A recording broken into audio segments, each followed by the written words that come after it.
This video is about Kalkwasser. We got asked a question by one of you guys in the community, and it was about when is it not enough to dose Kalkwasser for the growth and keep up with the growth of my corals in the aquarium. And there's two kind of ways of supplementing a reef aquarium with Kalkwasser. One of them is a slurry, so you actually use a little reactor, you put the calcium hydroxide in there, and then you have water in there, and you start, mixing it all the time. And you dose that white slurry into your aquarium. And that's because it's not soluble that good, so you can't mix a lot of it in that water, so it won't get a crystal clear, nice liquid. It will stay that slurry. That way is the normal way you would use a supplementation, because you add exactly based on how much alkalinity or calcium you use up in your aquarium, right? The other way is that people tend to put it in their freshwater reservoir. So the fresh water, that is the top up water for your evaporated water in your aquarium. That's the other way you use Kalkwasser, or people use Kalkwasser nowadays. So what happens there is that you add and dissolve the maximum amount of calcium hydroxide in that reservoir. That depends on how much water is in that reservoir.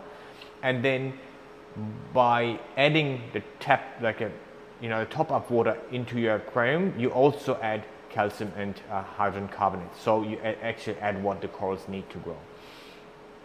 But the issue with that is it is based on evaporation. So it's not based on how much your corals really consume. It's based on the evaporated water. So how much is actually, how hot is your, let's say it's 60 degrees, then you have more evaporation than 23 degrees. So the answer on when is it kind of not enough anymore is very much basing on how much you will evaporate out of that aquarium, right? So you'll have a specific amount of calcium and alkalinity in that top up water, but if you add 4 liters a day, it's making a big difference to your aquarium than you would do 2 liters a day. So 2 liters a day would be obviously halving the amount of time that you have until that point is reached that you need something else.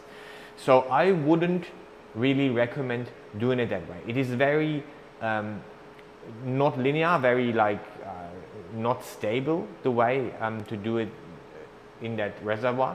You always need to have a stable version too, but you need to be careful, these two kind of need to work together, right? So the main thing you supplement to a reef aquarium is calcium hydrogen carbonate. That's what you want to have, right?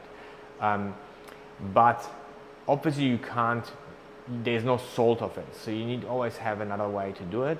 Kalkwasser is the slurry version is a good one. People did it quite a while, but I'm not too happy with it.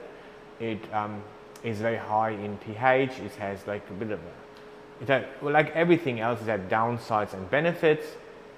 The benefit would be dropping also your phosphate a bit.